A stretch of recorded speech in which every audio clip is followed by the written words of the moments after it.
Bonjour à tous, aujourd'hui c'est le jour de ma première vidéo, donc on m'a demandé d'aborder Symfony. Si vous avez lu mes premiers articles, vous saurez que j'ai commencé il y a moins d'une semaine, donc nous allons apprendre tous ensemble. J'espère que ça va bien se passer. C'est ma toute première vidéo, donc on va faire du mieux qu'on peut. Donc aujourd'hui, nous allons faire une petite application de gestion de projet. Euh, Vraiment très basique. On pourra rajouter des projets, les afficher, euh, afficher un projet en particulier.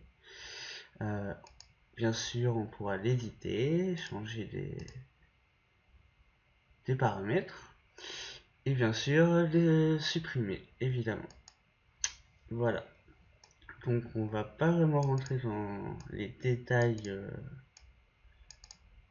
avancés de Symfony, puisque Symfony c'est un framework PHP orienté objet, évidemment. Et il est assez poussé, vu qu'il y a des sites comme Le Bon Coin, par exemple, qui l'utilisent comme base. Voilà. Donc, on va donc utiliser Symfony. La documentation, on va en avoir besoin. Elle est assez complète. Par contre, une fois que vous aurez fait toute la documentation et que vous aurez envie d'aller voir les cookbooks, qui sont en fait des, des exemples, des bonnes pratiques, etc. Et bien en fait, tout ce que vous aurez appris, vous allez le réapprendre. Voilà, c'est super, très logique. Donc, bon. Symfony, ok. Donc Symfony, c'est orienté objet. Donc, donc il y a bien sûr le modèle MVC qui est utilisé avec donc les contrôleurs, les templates pour les vues et les modèles sous Symfony, ça s'appelle les entités. Voilà, donc les trois composants principaux. On a bien sûr un système de route. Et pour les templates, Symfony, il fonctionne avec Twig. Alors Twig, c'est quoi? C'est un moteur de template qui n'est pas forcément... Enfin, on peut l'utiliser avec d'autres choses qu'avec Symfony, d'ailleurs. Il s'installe comme une dépendance. D'ailleurs, dans Symfony, c'est un bundle. Voilà. Donc on verra un peu plus tard ce qu'est un bundle dans Symfony. Bien pour ceux qui connaissent un peu d'autres templates, moteurs de templates, c'est un peu comme Jade par exemple, ou je crois que c'est Hamel, un truc comme ça. Voilà. Moi je sais que sur Express, donc avec les frameworks JavaScript, j'avais utilisé Jade ou Jade, et c'est un peu le même principe en fait. Voilà. Donc là sur la première page par exemple, on voit comment utiliser les grandes fonctions principales. On peut voir au niveau de la notation que ça reprend un peu la même écriture que sur JavaScript au niveau objet, c'est-à-dire que on va pouvoir accéder à des propriétés d'un tableau plus simplement qu'avec PHP. Voilà. On a accès aussi aux variables qu'on passera à la vue. Euh, donc il y a tous les systèmes de boucles, de conditions. On peut bien sûr faire des commentaires. Il y a le système d'héritage. Voilà. En définissant des blocs. Par exemple pour le contenu, pour différentes parties de nos pages, ou alors pour charger des fichiers, des assets, des fichiers CSS ou JavaScript en fonction du template dans lequel on se trouve. Voilà. Donc on verra ça un peu plus tard. Donc il y a la doc. Donc on va commencer en fait, on va utiliser Cloud9. Tout simplement parce que je pense que ça va être plus simple en fait pour suivre si tout le monde a accès au même environnement. Comme ça, il n'y a pas de souci. En local, parfois, on est sous Linux, sous Mac ou sous Windows, c'est un peu différent. Donc là, au moins, on aura tous le même environnement. Donc, pour ça, on va créer. Donc, il faut d'abord que vous ayez un compte, bien sûr. Et on va devoir créer un nouveau workspace, du coup. Donc, c'est parti. Alors, on va l'appeler Sexy Panda Symfony 01. Voilà, ce sera le premier workspace pour la vidéo 1. Ma première application avec Symfony 3. Ici, vous pouvez choisir privé ou public. Bon, moi j'ai déjà des workspaces privés, donc comme j'ai un compte gratuit, mais je peux plus utiliser d'autres workspace privés, donc je le laisse en public. On va choisir le système PHP avec Apache tout installé et on clique sur créer.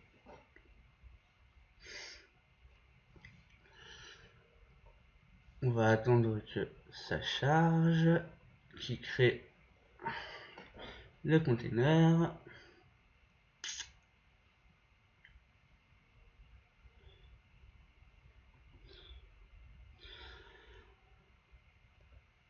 Bon, une fois qu'on est arrivé là,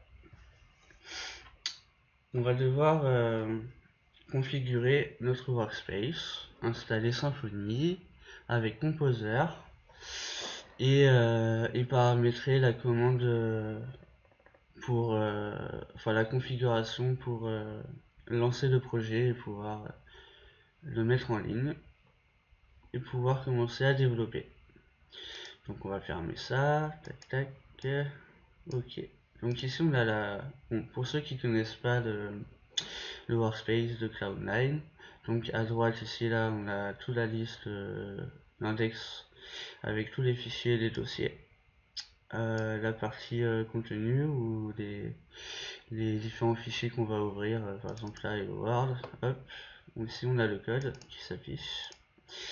En bas ici on a le terminal et puis on aura tout à l'heure la fenêtre de serveur. On peut partager son workspace avec des amis ou des collègues, voilà. On a droit à un petit chat, quand on est plusieurs on peut laisser des messages, c'est assez sympa, voilà. Donc on est parti.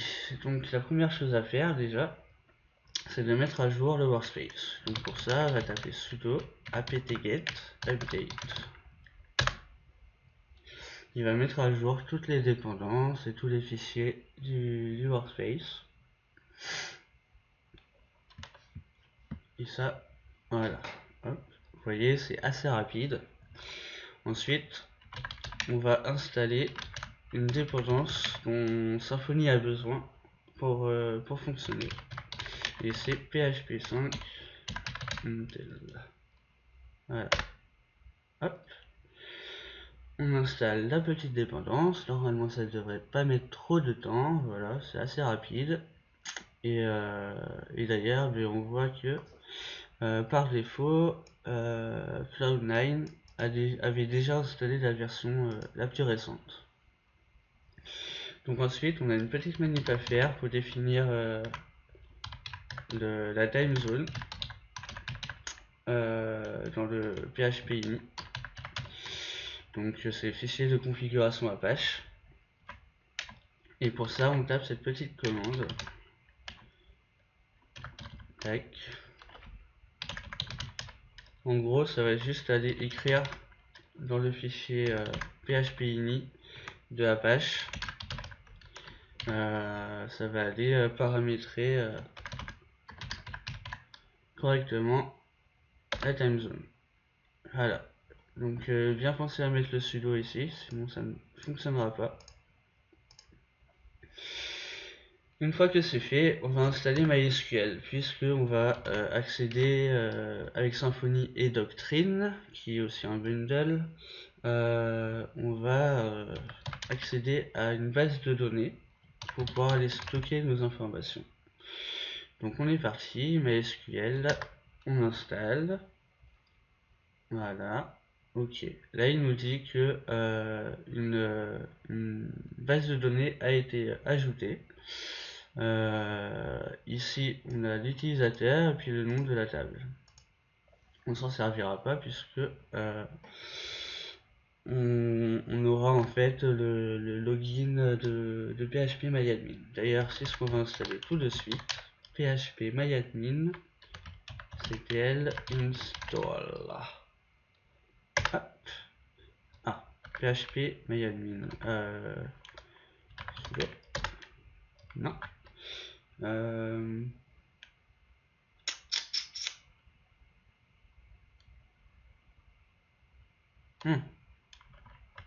Évidemment. Je n'avais pas vu, j'avais mis un espace. Donc ici, on voit que il nous a installé phpMyAdmin. Il nous dit également qu'on peut y accéder ici. Voilà. Donc c'est ce qu'on va faire. Open. Fermez ça. Fermez ça. Donc ici, on nous a dit que le username c'était Sexy Panda. Donc on est parti. Sexy Panda. Tac tac. Pas de mot de passe.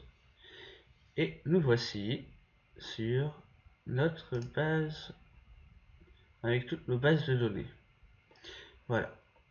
Donc ici, nous, on va pas toucher à phpMyAdmin puisqu'on va gérer tout directement avec les lignes de commande de Symfony et de Doctrine. Donc, une fois qu'on a fait ça, on va lancer, même si il l'a fait, il me semble, par défaut, puisque ça fonctionne, mais au cas où, on va lancer la base de données. Une fois que c'est fait, on va préparer donc notre répertoire pour travailler. Et on va installer Symfony. Donc pour ça, on va supprimer les fichiers readme, phpin et le fichier hello world.php. Tac. Et voilà. Une fois que c'est fait, on va pouvoir utiliser Composer qui normalement il est installé par défaut. Donc create project, Symfony et framework standard édition et on va mettre tout ça dans le répertoire Symfony. Tac. Donc là ça va prendre un petit peu plus de temps. Donc on voit qu'il installe donc Symfony. Les dépendances donc Doctrine, Twig,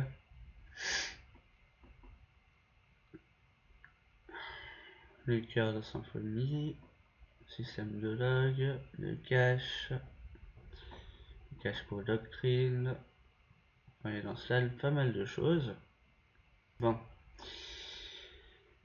Ok, donc ici maintenant l'install est fini.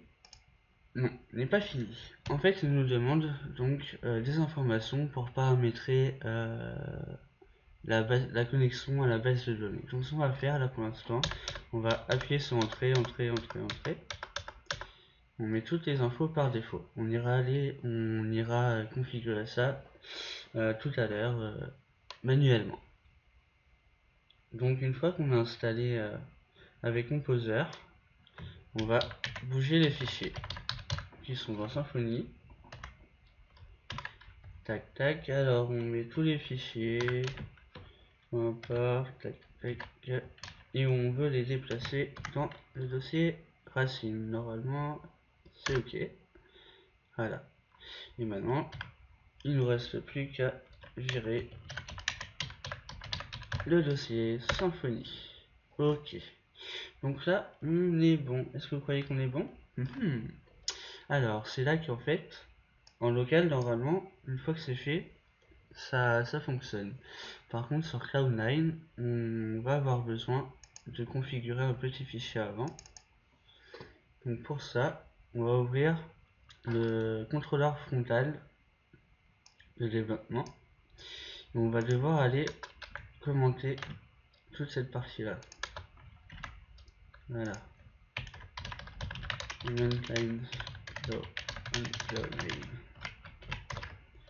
Ok.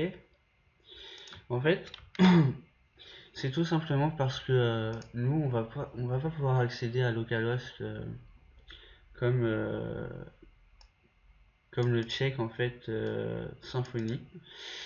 Sinon, on aurait droit à une petite erreur et ça, c'est pas cool. Donc voilà, une fois que c'est fait, je crois que j'ai. Non, si, c'est bon. Je pensais que je n'avais pas sauvegardé. En fait, c'est bon. Ok. Donc une fois que c'est fait, on va devoir aller configurer comme je vous l'avais dit tout à l'heure, on va devoir configurer la manière dont Cloud9 va lancer notre application. Donc pour ça, dans le runner, Symfony c'est en PHP, donc on choisit PHP. Et dans la commande, on va en fait on met l'URL du contrôleur frontal. Donc tac, on est parti. Et en fait, à partir de là, il nous dit qu'il a bien démarré le serveur Apache et que on peut y accéder ici. Donc on va copier l'URL, tac, et on va aller tester ça. Tadam! Voilà. Donc là, ça marche. Ok. Donc, ok, voilà. Par acquis de conscience, on va faire un petit composer update quand même pour qu'il mette à jour toutes les dépendances de Symfony. Et puis après, on redémarrera le serveur et on va pouvoir commencer. Symfony est installé sur Cloud9. Bon, par contre, ça met un peu de temps. Donc, en attendant, on va aller voir au niveau des répertoires. Alors, qu'est-ce qu'on a? Donc celui-là, on s'en occupe pas puisque c'est des fichiers c'est un répertoire spécial à Cloud9, donc ça ne fait pas partie de l'installation de Symfony. Tout le reste ici là, tout le reste ça fait partie de Symfony. Donc on a le répertoire app. Alors, dans le répertoire app, qu'est-ce qu'on va trouver?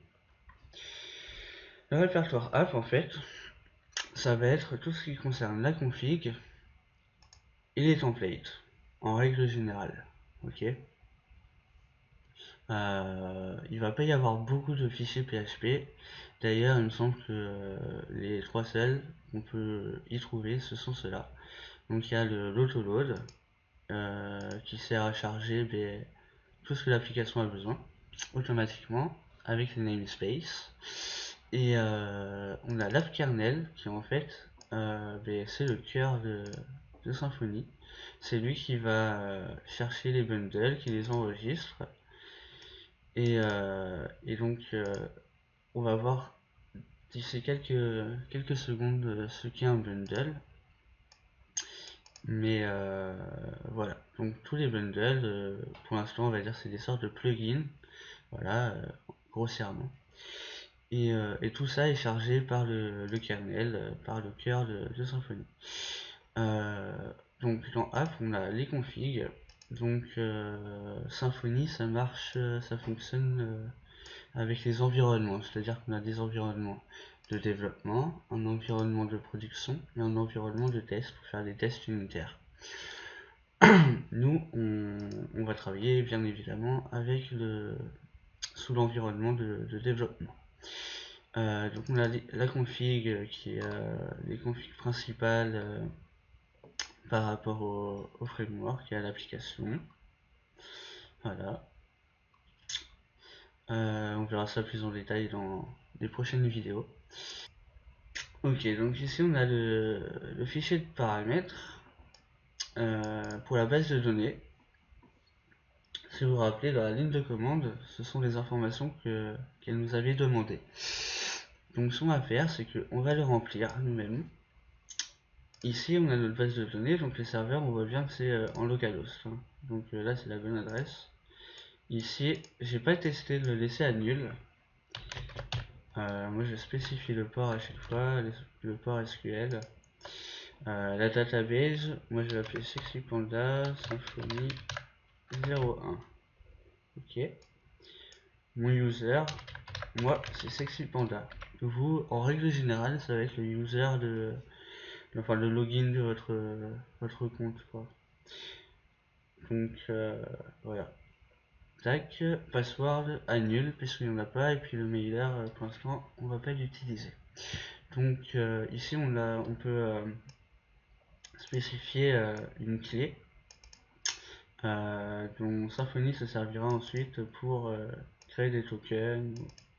Voilà. Je ne suis pas encore rentré trop en détail là-dedans. Mais du coup, j'ai trouvé un petit site qui permet de générer en fait une clé secrète. Parce que moi, par défaut, ici, Symfony nous met ça. Mais un peu comme sur WordPress, j'aime bien utiliser les générateurs. Donc, tac, on copie la clé. En fait, à chaque fois que vous allez dessus, il va vous générer une autre clé. Donc, voilà. Je vous mettrai le lien en description sur l'article du blog. Donc ici, on va aller changer du coup. Tac. Et on va mettre ceci.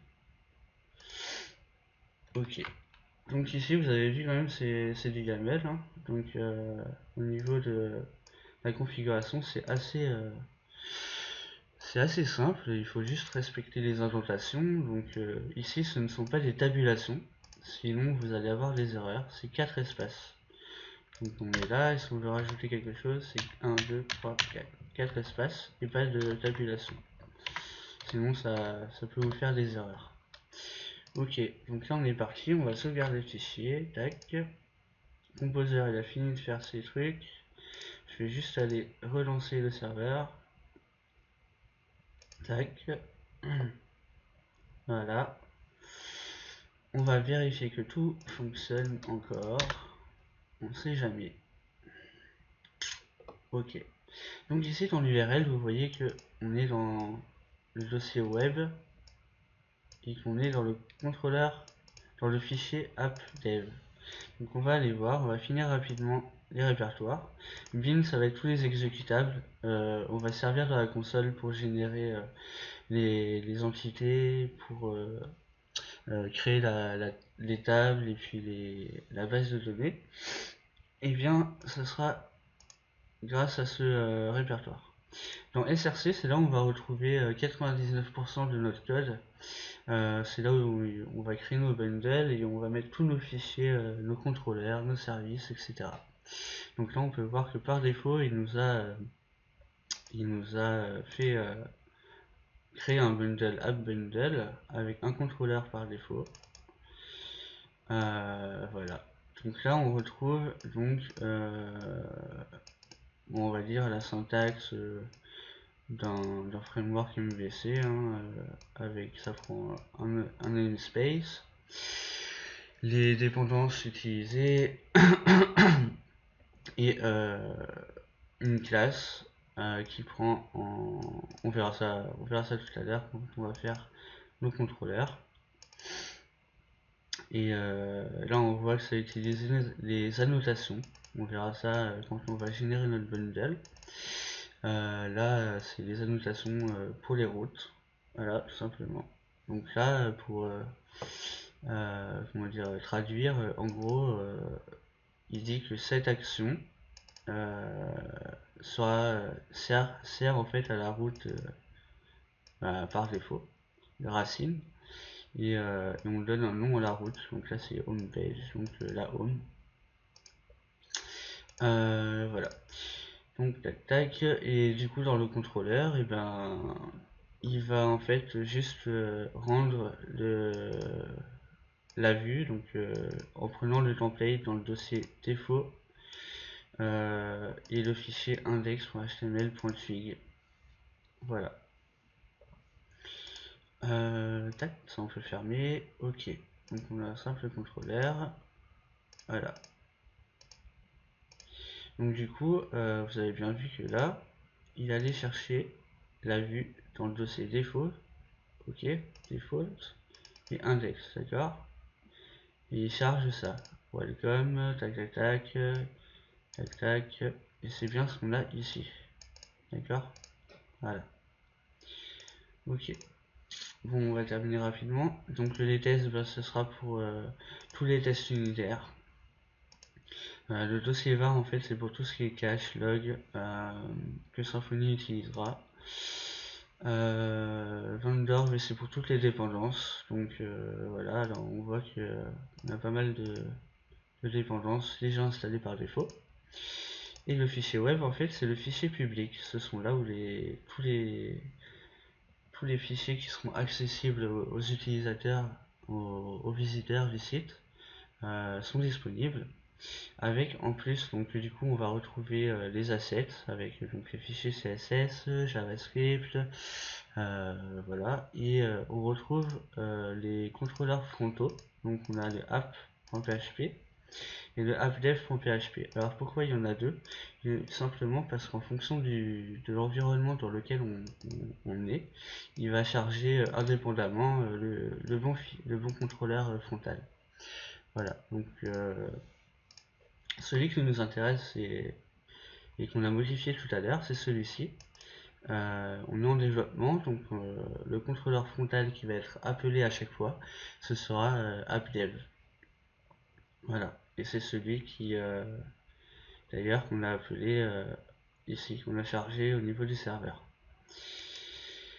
Voilà, donc une fois qu'on a vu ça, on va passer tout de suite aux choses sérieuses, si je puis dire. On va repasser sur le terminal. Et alors, ce qu'on va devoir faire maintenant, on a tout ça.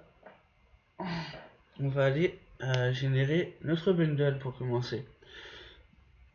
Donc un bundle c'est quoi? Un bundle c'est une sorte de plugin, sauf que c'est un plugin qui contiendra des fonctionnalités qui font partie de l'application en fait. C'est-à-dire qu'elles elles sont, elles, elles font partie intégrante de l'application. Euh, en règle générale, on va créer un bundle, pas par fonctionnalité, mais comment dire, par besoin en fait. C'est-à-dire là, on va créer un bundle pour les projets, donc qui contiendra tout le code en rapport avec les projets. Ensuite, on a besoin de créer une gestion des utilisateurs, par exemple. On ira créer un user bundle, un bundle qui va gérer tout ce qui est en rapport avec les utilisateurs. Et bien sûr, chaque bundle peut communiquer avec un autre bundle, évidemment. Mais pour l'instant, on va rester simple. Donc, on va créer notre premier bundle où va se trouver du coup tout notre code pour notre gestion de projet. Donc pour ça, on va taper la commande PHP. Alors c'est PHP, donc ensuite on a besoin de la console, donc PHP bin console. Ok, donc là c'est une commande PHP. Il va chercher l'exécutable console dans le répertoire bin. Ok. C'est une commande à connaître vu qu'elle sert pour pratiquement pas mal de choses lorsqu'on va vouloir générer des fichiers à la volée. Donc la commande generate bundle. Tac. Et là on va avoir un petit assistant. Alors là il nous demande si on va vouloir partager le bundle avec plusieurs applications, c'est-à-dire si on veut rendre modulable ce bundle. Donc là on va dire yes, ok. On va pas en avoir forcément besoin, mais ok. Donc là on va devoir choisir un namespace pour le bundle. Alors il y a des normes à respecter, des conventions. La convention, c'est que le premier, ça soit soit le nom de l'entreprise, soit votre nom, votre pseudo, mais c'est l'identifiant de la personne ou c'est l'identité de celui qui crée le bundle ou à qui appartient le bundle. Donc moi je vais mettre SP pour Sexy Panda. Voilà, c'est très recherché. Et bien sûr, mais du coup, on va faire Project Bundle. Ça va? Ok, on tape entrée. Donc là, en fait, on va devoir choisir un raccourci. Sachant que ça va être ce qui va. Le nom là qu'on va choisir va être appelé dans partout en fait. On va le taper souvent. Donc il vaut mieux choisir un truc assez simple. Donc moi je vais mettre Project Bundle, je vais enlever le SP. Project Bundle, ok. Ok, on tape entrée. Tac. Il nous demande le répertoire dans lequel on veut installer le bundle. On laisse par défaut dans SRC. Et là, il nous demande le format qu'on veut utiliser. Donc, il y a les annotations qu'on a vu un peu plus tôt. YAML, XML et PHP. PHP, c'est pas trop recommandé d'après ce que j'ai lu. Donc, nous, on va choisir le YAML. Ok, YAML. Tac. Donc là, on voit qu'il nous a créé plein de fichiers. Donc, on va pas tous les voir. Mais en gros, il nous a créé, si on va dans SRC là, on voit qu'il nous a créé notre bundle dans le répertoire SP, d'accord, Sexy Panda, et on a notre bundle Project Bundle. Il nous a créé quoi? Un contrôleur, un défaut contrôleur. Ça, on verra plus tard ce que c'est, la dépendance d'injection, c'est en rapport avec les services. Dans ressources, on a des fichiers config spéciaux pour notre bundle et un template. Ok, on a les tests. Et on a un fichier Project Bundle. Ici. Voilà. En fait, il initialise simplement notre bundle. Ok. Donc une fois que c'est fait, on a notre bundle. Ce qu'on va faire, c'est qu'on va tout de suite aller supprimer le app bundle parce qu'on n'en a plus besoin. D'accord. Tac. On supprime. Mais alors, il va falloir aller supprimer également à la main dans app kernel. Ici, on n'a plus besoin de l'app bundle. Tac. On le supprime. Et dans config, routine, tac, pareil ici, on a le app bundle, on le vire. Et on voit que par défaut, le générateur, la ligne de commande nous a rajouté dans le fichier de route, il nous a rajouté en fait directement notre fichier de config qui va être chargé donc automatiquement dans notre routeur. Et ça c'est plutôt sympa. Ok, une fois que c'est fait, ben, on va aller voir ce que ça donne, hein, tout simplement. Donc on est là, fichier route. Qu'est-ce qu'on a? Un joli Hello World. C'est magique, non? Et en fait, qu'est-ce qu'il a fait? Et bien tout simplement, on voit que dans ressources, view, index, on a un petit Hello World. Voilà, et là ici je tape Hello Sexy Panda. Sauvegarde, qu'est-ce qu'on a ici? Hello Sexy Panda. C'est magnifique. Ok. Donc on va voir un peu plus en détail ce qui se passe. Donc on va aller voir le fichier de routine, d'accord? Donc ici on a pour chaque route, ok, on va avoir un nom de route, le chemin, donc là c'est la racine, puisque ici on est à la racine, et ensuite on va avoir divers paramètres, alors ça soit default, il peut y avoir les requirements, etc. Donc là par exemple, on va créer une route, on va appeler project hello, ok, 1, 2, 3, 4, je passe, on va lui mettre hello, ok, et ça va prendre en paramètre un nom, tac tac, default, on va utiliser le contrôleur par défaut, Donc pour ça, on met project bundle, c'est le raccourci de notre bundle. Ok. Default, puisque c'est le contrôleur par défaut qui est ici. Ok. Et on va lui mettre hello. Ça sera l'action hello. D'accord. Ok. On sauvegarde.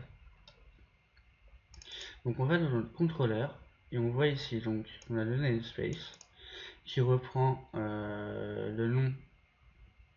C'est la convention des namespaces, ça reprend les noms des répertoires et avec bien sûr le nom du fichier suivi de contrôleur. D'accord. On voit que notre contrôleur là il hérite du bundle de Symfony, donc du framework, bundle framework, enfin framework bundle, des contrôleurs. Ce qui fait que à l'intérieur de notre contrôleur, on va avoir accès à tout plein de méthodes du framework Symfony. Donc ici on est parti, on va aller créer une nouvelle fonction, on l'a appelée hello. Et la convention avec Symfony, c'est de toujours toutes les méthodes qui vont retourner une vue, c'est de leur ajouter le suffixe action. Voilà. Donc là, tout ce qu'on va faire, on va simplement retourner un template. D'accord, qu'on n'a pas encore créé, mais qu'on va faire. Donc pareil, ici on met project bundle dans default. Et on va aller créer un fichier hello.html.twig. Tac. Par contre, vous avez vu que dans la route, on lui a rajouté un name. Ok. Et pour pouvoir, en fait, c'est super simple. C'est que dans notre contrôleur, ici, on va y avoir accès directement. D'accord. Donc on a bien name. Donc pour ça, ce qu'on va faire, on va le passer en paramètre à la vue. Pour ça, on lui passe un tableau. Donc c'est array. On lui passe un tableau qui prend donc la clé name. Voilà. Ça marche. Donc une fois que c'est fait, on va dans notre répertoire de vue. On va créer un nouveau fichier. On va appeler du coup hello.html.twig. C'est le nom qu'on a donné ici. D'accord. Hello. Et là dedans, qu'est-ce qu'on va faire? On va utiliser Twig du coup. Donc pour ça, rien de plus simple. On va simplement appuyer sur un H1 qui va nous dire hello et le nom.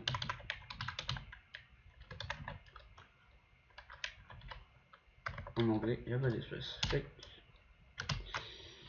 Et voilà. Donc maintenant on va aller voir si ça marche. Si on fait hello Leonardo. Hello Leonardo. Si on met allez, your Shamla the best. Et bien on a Lior Shamla the best. C'est pas beau la vie. Voilà. Ok, donc là on a vu comment fonctionnait simplement le système contrôleur vue. Donc on va avoir l'opportunité plus tard de voir comment fonctionne Twig. Là pour l'instant on va fermer ça et on va passer à notre petite application de gestion de projet. Donc pour ça on va avoir besoin de quoi?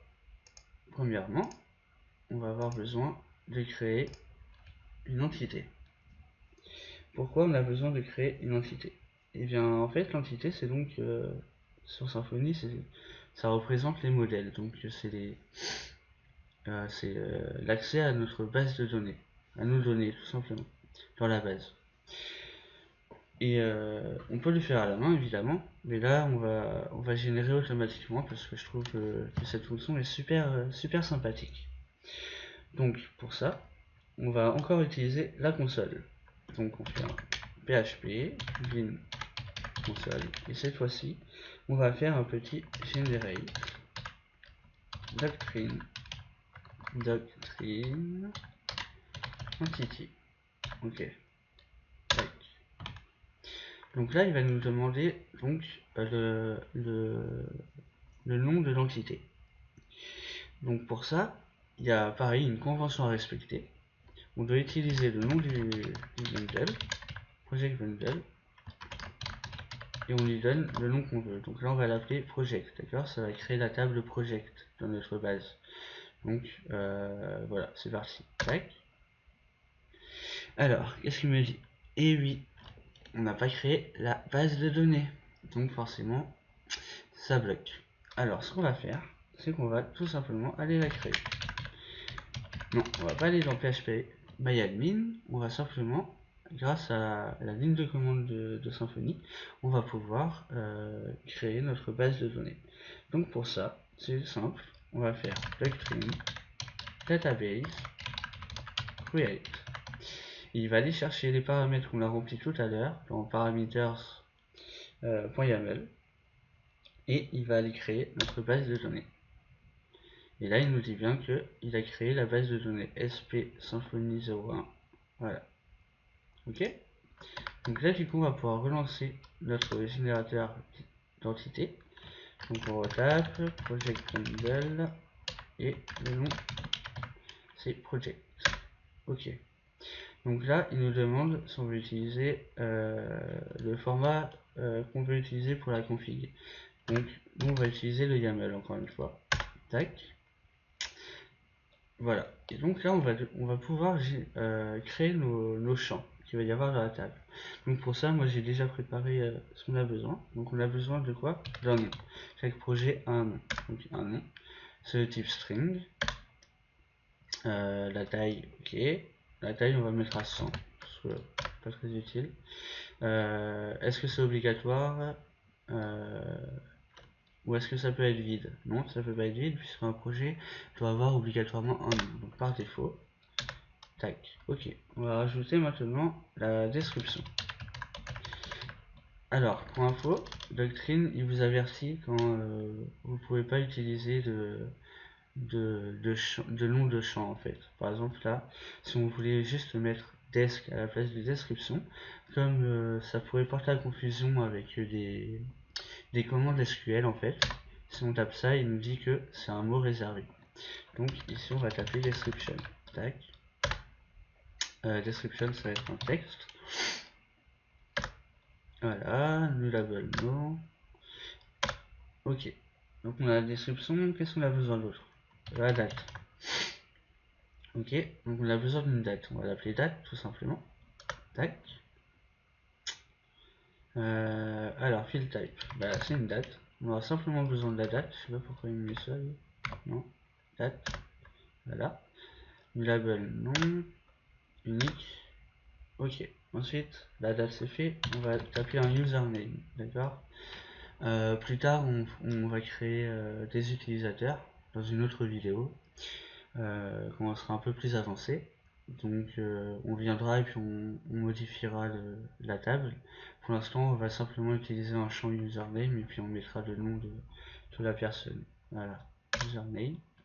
Donc ici, varchar. C'est pas utile, on va le mettre à 100 aussi. Tac. Tac. Ok. Et puis le lien du projet. Et le lien, bah, c'est varchar 155. Allez, on va mettre 180. Allez, on va mettre à 100. Et voilà, on a tous nos champs. Donc, pour terminer, on n'a plus de champs ajoutés, on a simplement besoin d'appuyer sur Entrée pour arrêter. Voilà, et là, il nous dit que il a créé tous les fichiers là, tac tac tac. Donc on va aller voir ce qu'il nous a créé. On retourne dans notre project bundle et là on voit qu'on a deux dossiers en plus. Donc on a Entity et on a Repository. Ok. Alors, repository, ça représente en fait notre table, tout simplement. Et là, c'est le fichier super intéressant. Donc, on voit que là, il a généré pour nous ben,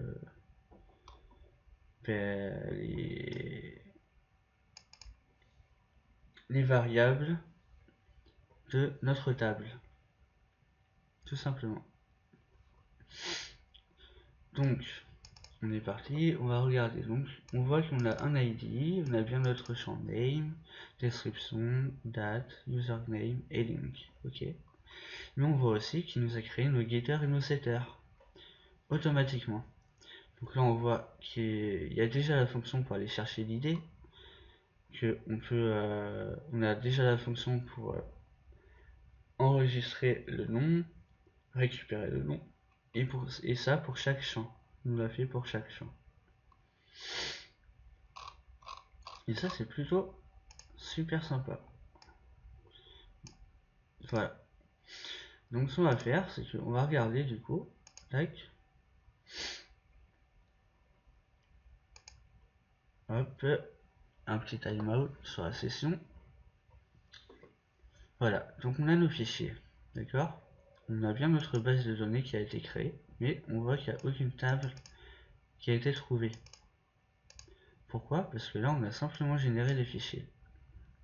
On n'a pas encore demandé à Doctrine de créer notre table, tout simplement.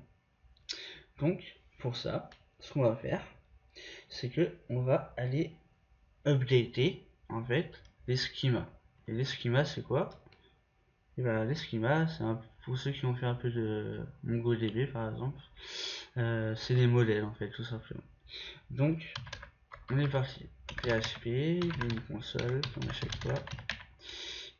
Du coup c'est doctrine schema update. Voilà. Et on a une erreur, enfin on n'a pas d'erreur, on a un warning. Pourquoi? En fait il nous dit que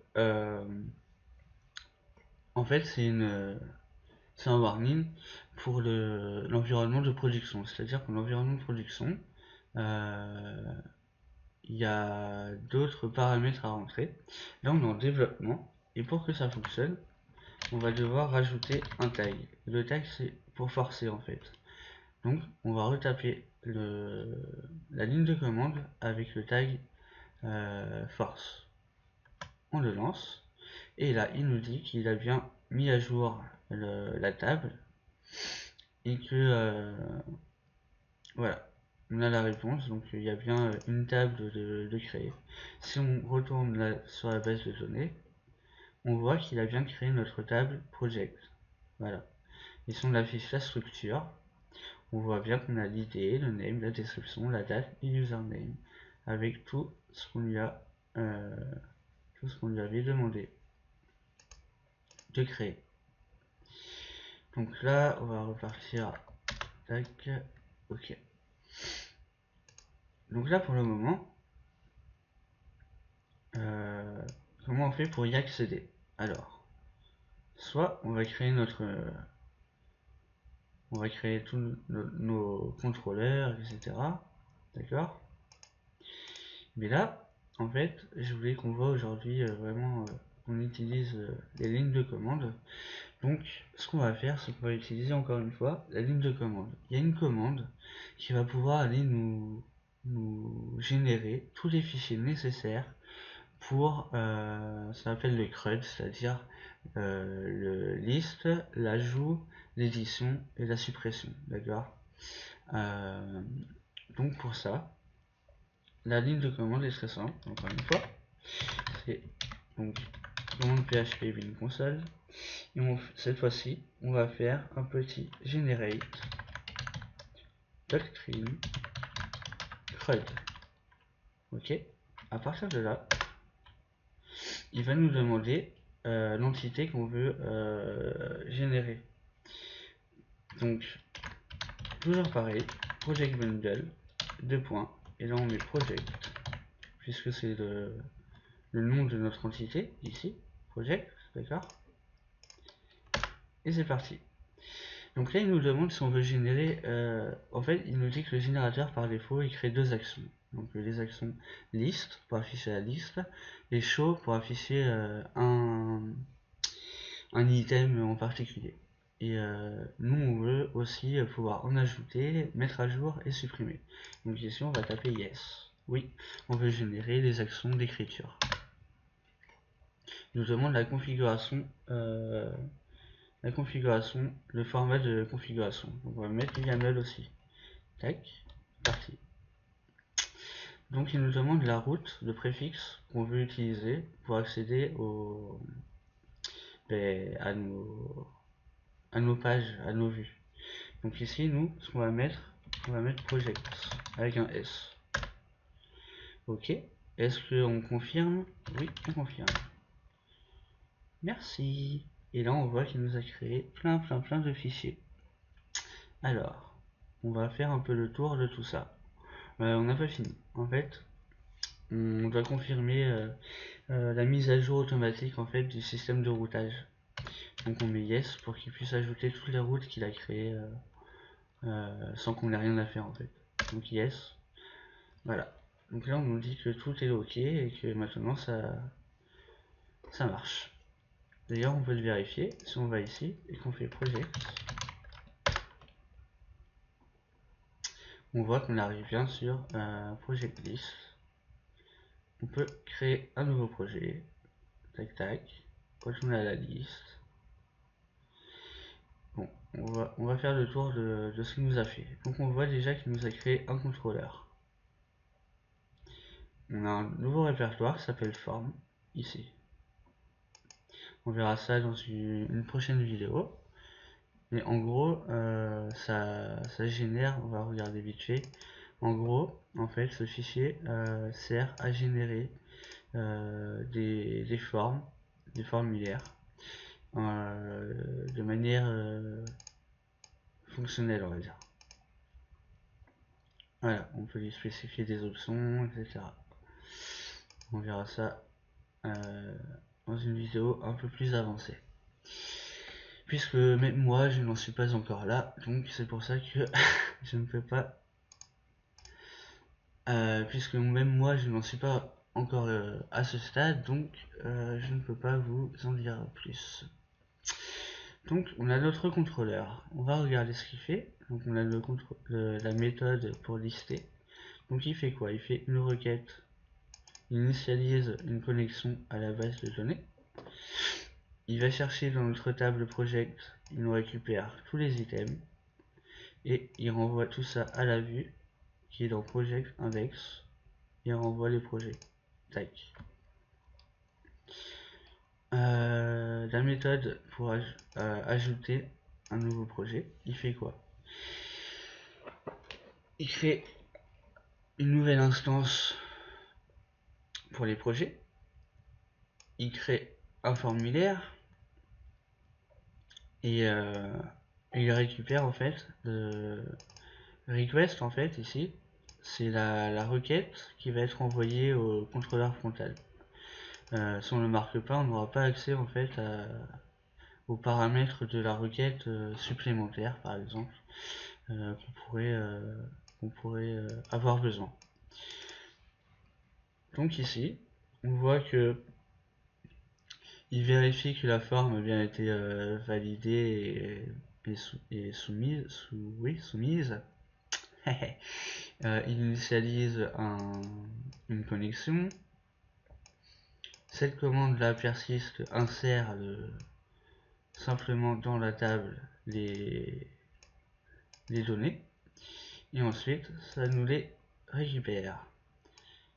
Hop, et ici, du coup, ça redirige redirect route, ça redirige avec le nom de la route et non pas le, le nom du fichier, c'est bien le nom de la route. En passant en tableau dans l'idée, l'idée de l'item qui vient d'être créé. Voilà. Voilà, et dans le cas où cette méthode est appelée en get, puisque c'est dans le cas où le formulaire n'a pas été soumis, ça renvoie simplement le template avec le formulaire. Voilà, tout simplement. Donc ici on a la méthode pour afficher un projet avec tous les détails. Voilà, et puis là c'est la fonction pour éditer, tout simplement. On verra ça plus en détail dans une prochaine vidéo, puisqu'on ira les créer nous-mêmes. Et on modifie quelques-uns d'ailleurs. Ok, donc ici on est parti. Ce qu'on va faire là tout simplement, c'est que on va aller créer un projet. On va l'appeler mon premier projet. La description, on va lui dire que c'est un super projet sous Symfony 3. Alors la date, eh ben, on est le 6 janvier 2017. C'est Sexy Panda qui a fait le projet. Puis voilà, on va mettre, je sais pas, github.com, Sexy Panda, mon premier projet. Tac, on crée. Et là, on voit qu'on arrive, comme on l'a vu dans la fonction, dans la méthode, on arrive donc bien, on a une redirection sur la page du projet. On voit que l'URL, du coup, la route, c'est project, l'idée du projet et l'action, show. Donc on a bien l'identifiant, le nom, la description, la date, on a tout. Si on revient à la liste, il a bien été cherché ça dans notre base de données. D'ailleurs, si on regarde ici et qu'on fait afficher, ici on voit bien qu'il l'a affiché, enfin, qu'il l'a inséré, tout simplement. Ok, donc on va en créer un autre. Tac, mon deuxième projet qui est méga génial, super projet. On est toujours le 6, on est pas en 2012, c'est toujours moi. Moi, on peut mettre Leonardo, voilà. Et le link, et ben vu que c'est Leonardo qui l'a fait, hein, github.com, Leonardo dans son deuxième projet. Create. Tac. Ok, on a bien. Et si on retourne à la liste. Ok. Bon, c'est pas très beau pour le moment. On va faire des modifications tout à l'heure. Mais c'est plutôt sympa. Tout ce qu'on arrive à faire là en vraiment 4-5 lignes de commande, on a vraiment un système complet déjà. Donc on peut voir un projet, on peut l'éditer. Voilà, on a déjà vraiment tout de fait quoi. C'est vraiment super.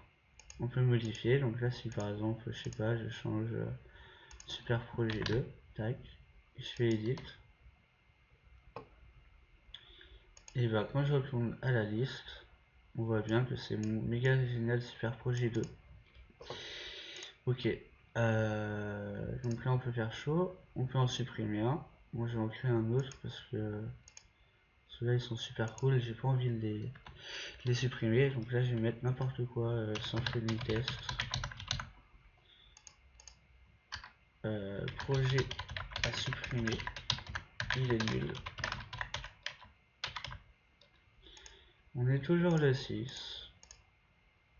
Tac. Cette fois-ci c'est bien Sexy Panda. Puis le lien il n'y en a pas en fait. Tac tac.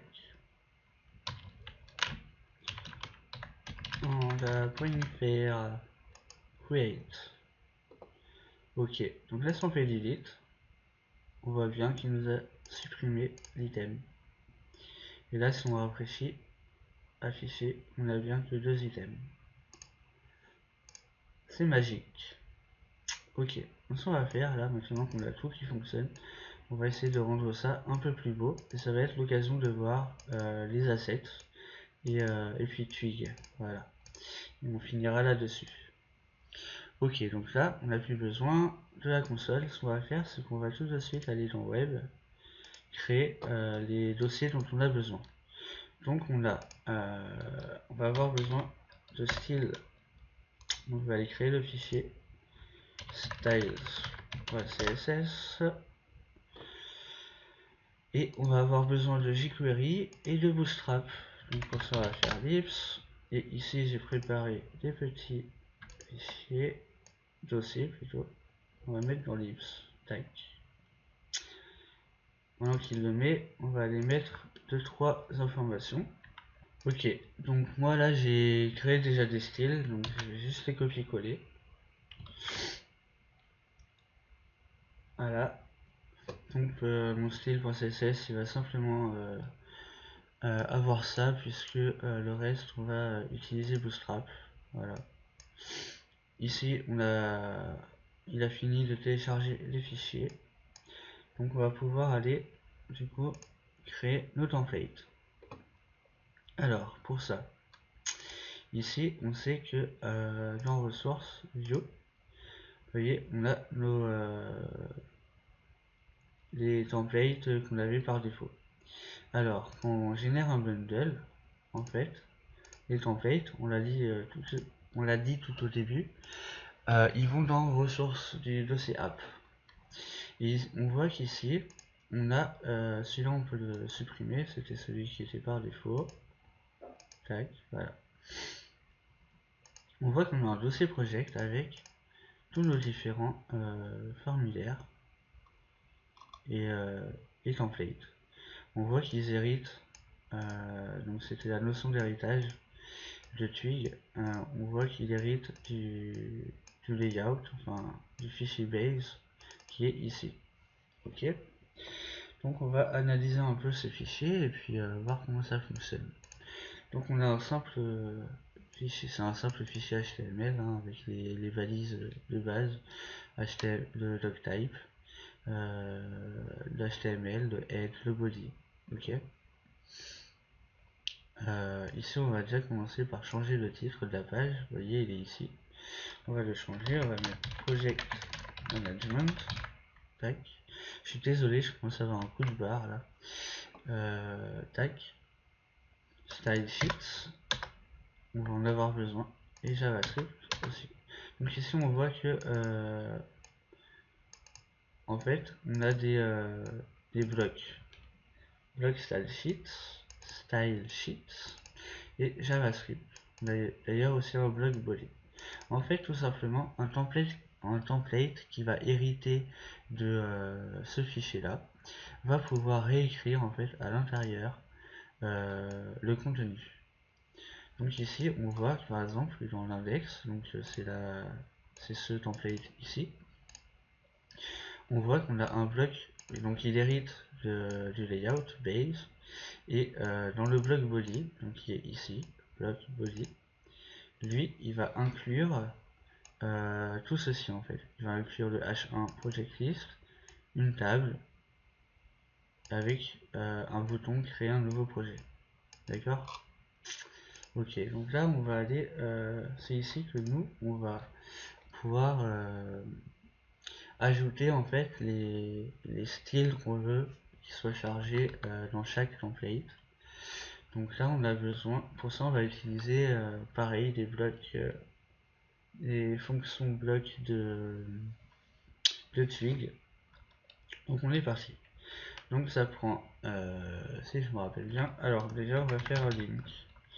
Tac, link rel style sheet, ok, href. Donc ici on utilise Twig, passer pardon, les paramètres. Pour ça on va lui dire d'aller chercher dans le répertoire des assets. On a besoin de Bootstrap. Donc là, Bootstrap, il est dans Gibbs, Bootstrap 3.3.7, 3.7 list, CSS, il me semble, bootstrap.min.css. Tac, c'est ça, ok. Ici on va aller, juste ça là, oui. on va aller directement charger notre script. Tac. Et là du coup ça va être js.js.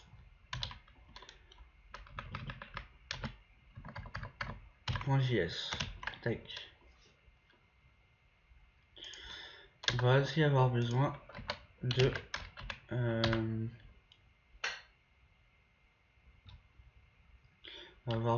notre style.css et lui il est dans css style.css. Tac. Bootstrap il a besoin de jQuery pour fonctionner, donc on est parti. Tac.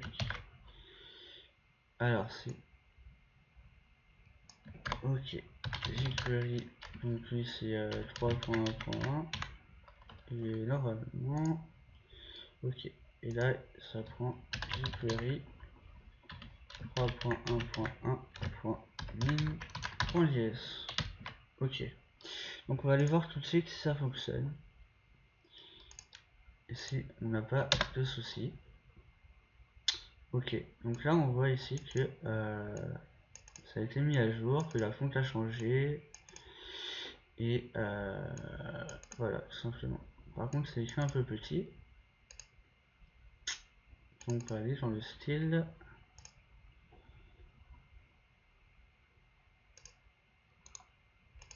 Je vérifie que tout s'est bien chargé.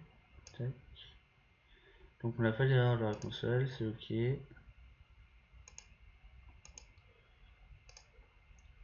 Et ah oui, ok, je sais pourquoi.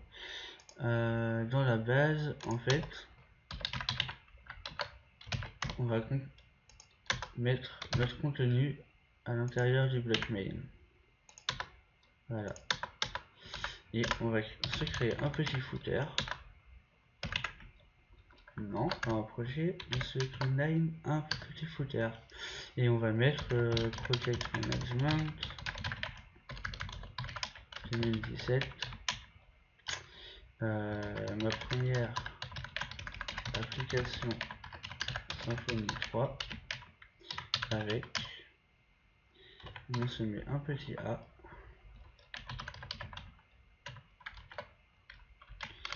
avec HTTPS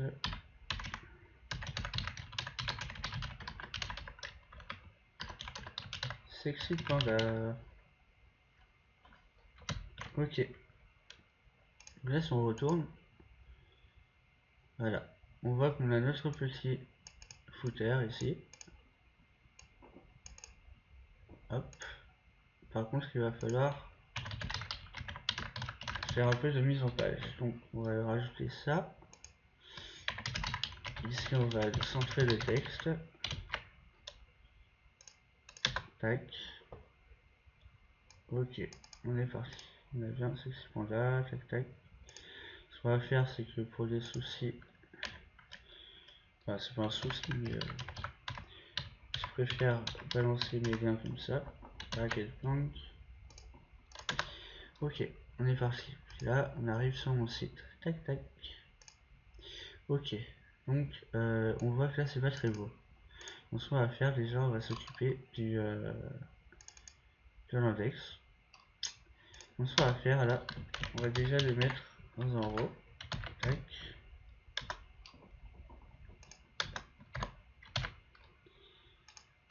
Ok, hop, project list. Moi je veux qu'il soit en bleu. Text primary et centré. Text enter. La table, on va lui donner la classe table. Et je crois que c'est table stripped. Si je ne me trompe pas. Ok, donc les boutons, on va changer ça. Les boutons, on va mettre une div qui aura la classe list bouton go, btn go. Oubliez de changer ça. Tac, sans revire, on vire, tac, tac, tac. On réintente comme il faut. Ok, tac. Et on va leur mettre des classes à chaque fois. btn warning. Et des classes btn, c'est quoi edit? success.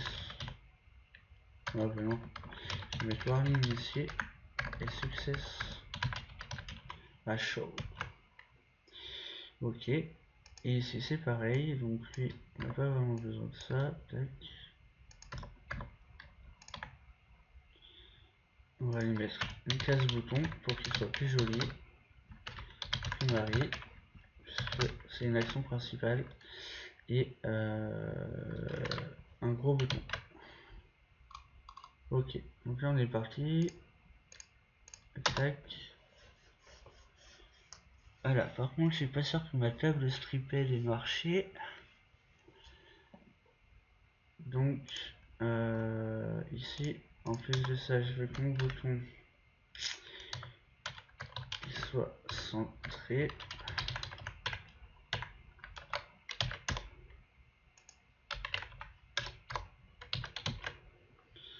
Et Bootstrap, je vais aller voir vite fait. Je crois que c'est dans CSS, table. Et moi je veux table striped. Ah oui. Table striped. Tac. Normalement. Ok, ça marche. Donc on voit bien que on a déjà un truc un peu plus sympa. Tac tac, on peut toujours cliquer sur les liens. Éditer. Voilà. Ici, on est là. On arrive ici. Voilà. Donc ce que je vais faire, c'est que je vais finir de styliser tout ça et puis on se revoit après. Ok, donc me revoilà, j'ai fait mes modifications, donc c'est un peu plus sympa. Donc je vais vous montrer. Alors, le projet, ça se passe comme ça. D'ailleurs ici là, j'aimerais bien avoir un petit lien, donc c'est l'occasion de vous montrer. Donc c'est dans le show. Et ici on voit qu'on a le project link. Donc, en fait ce qu'on va faire, c'est créer un lien. On lui met le lien du lien avec le nom du lien. Tac. Et voilà, on a le petit lien. Et comme j'ai envie qu'il s'ouvre dans une autre page, on lui met un petit target blanc. Tac. Voilà. Donc si maintenant j'ouvre, bon bah l'URL est fausse, mais l'idée est là. Ok. Donc ici on a donc le lien cliquable. On peut éditer. Donc on arrive ici, j'ai un peu centré, mis les boutons, tac.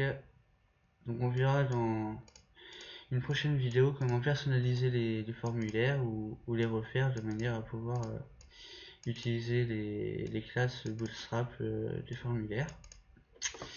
Ok, voilà, delete, il n'y a pas de chaud, bah, on vient de le voir. Tac, edit. Voilà. Donc voilà, j'espère que cette première vidéo vous aura permis de découvrir un peu ce qu'est Symfony. Bon, je pense que je suis allé un peu vite, mais voilà, c'était vraiment pour que vous ayez un petit projet à réaliser simplement, que vous preniez en main la ligne de commande, que vous arriviez à voir comment l'installer sur le workspace de Cloud9. Et voilà, donc si vous avez des questions, n'oubliez pas que je suis également en train d'apprendre comme vous. Donc je ne pourrai peut-être pas répondre à toutes vos questions, mais en tout cas, il n'y a aucun souci, posez vos questions et puis j'essaierai de vous aider. Voilà, et puis si vous connaissez déjà Symfony et que j'ai dit des bêtises ou autre chose, eh bien n'hésitez pas à me reprendre. Et voilà, il n'y a vraiment aucun souci. Je suis en train d'apprendre et je vais sûrement faire des erreurs. Voilà, mais écoutez, je vous dis à la prochaine vidéo. Et puis à bientôt. Ciao ciao.